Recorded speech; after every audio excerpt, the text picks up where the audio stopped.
Allez, coucou, si tu l'as lu, je viens avec ce message pour toi. Alors, je voudrais te parler aujourd'hui de comment oindre ta maison, comment tu peux oindre ta maison. Et c'est très simple en fait. Avant de se dire, il faut que je joigne ma maison, il faut que oindre sa maison, c'est purifier l'atmosphère de sa maison, c'est consacrer sa maison à Dieu. C'est consacrer sa maison et tout ce qui s'y trouve à Dieu.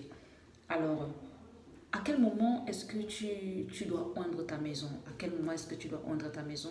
C'est pas parce que peut-être c'est une maison neuve ou bien tu viens juste de l'acquérir que tu ne dois pas l'oindre. Généralement, lorsque en tant qu'enfant de Dieu, tu ne vis pas dans une maison, il y a certainement des choses qui se sont passées dans cette maison-là avant que tu n'y arrives. Il y a certainement des choses, peut-être cette maison a été consacrée par ce que peut-être l'ancien propriétaire faisait dans la maison. Peut-être cette maison a été consacrée au diable. Donc parce que par les actes que peut-être les anciens propriétaires faisaient dans cette maison, par les pratiques qu'ils pouvaient faire dans cette maison. Alors la maison maintenant est comme ça, peut-être ensorcelée, envoûtée, peut-être hantée, et elle porte des mauvaises énergies.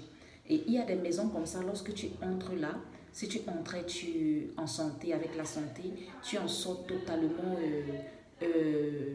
démuni. Tu commences à tomber malade, les enfants commencent à tomber malades à cause de l'atmosphère, de l'énergie que cette maison porte et à cause des pratiques qui s'y sont passées. Alors comment savoir que tu dois oindre ta maison? Lorsque tu vis déjà dans une maison, tu te rends compte que tu as l'impression d'être épié, tu as l'impression qu'on t'écoute et, et tu as des sensations comme si tu vis avec des gens dans la maison, mais tu ne vois personne. Et tu sens parfois les mauvaises présences, les oppressions nocturnes. Ça c'est en un. Et en deux, tu ne te souviens pas de tes rêves. Tu as parfois les paralysies du sommeil, pas parfois, peut-être tout le temps, les paralysies du sommeil accompagnées des cauchemars. Les cauchemars, voilà. Donc là, tu peux déjà te dire, ah, il faut que je joigne ma maison.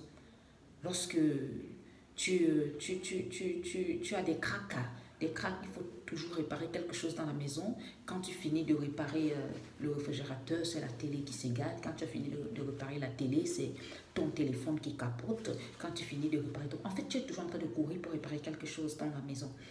Et, et tu peux aussi voir dans la vie de tes enfants, si les enfants en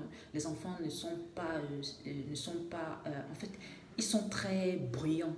Ils sont très bruyants, vacamiques et gâteaux dans la maison. Donc, tu sens qu'une mauvaise énergie est présente.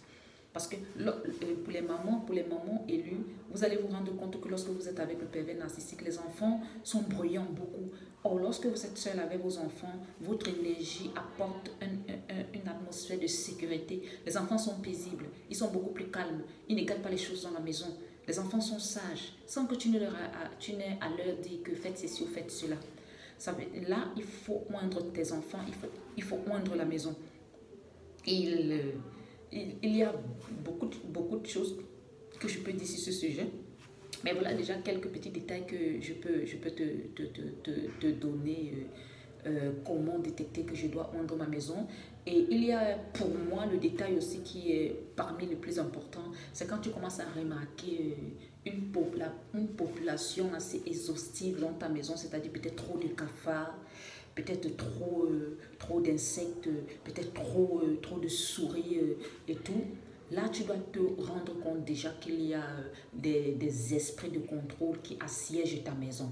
Alors, premièrement, lorsque tu entres dans une maison, tu dois chasser les occupants qui y sont parce que la nature aurait du vide, tout endroit est un endroit occupé. Même si tu le vois vide a priori, il est occupé. Alors tu dois chasser les habitants. La Bible dit chasse les habitants de cette terre. Tu les chasses et tu te proclames le propriétaire de cette terre. Pourquoi tu dois te proclamer le propriétaire de cette terre quand tu as déjà acquis un appartement, quand tu as déjà payé ton bail, quand voilà, tu as déjà réglé tout ce qu'il y a autour, voilà.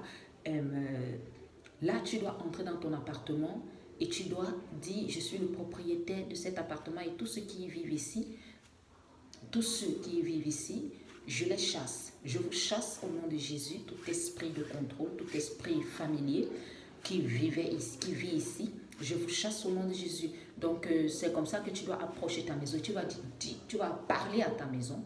Ma maison, je te bénis et je te consacre à l'Éternel. Et pendant que tu parles, tu vas commencer à entrer dans les louanges, entrer dans la prière et tu vas visiter toutes les pièces de ta maison.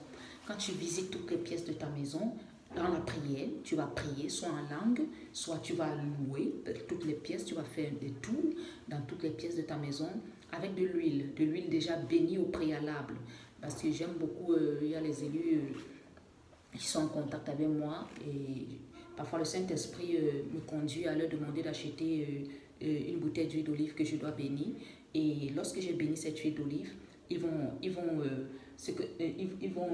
oindre leur maison et soindre aussi, oindre leurs enfants. C'est très important parce que la Bible parle dans Exode 40 au verset 9, comment on oignait les ustensiles, comment on oignait en fait la maison de l'Éternel, comment on oignait les ustensiles pour consacrer. Lorsque tu oignes quelque chose, tu oignes un être humain, tu le consacres au Saint-Esprit.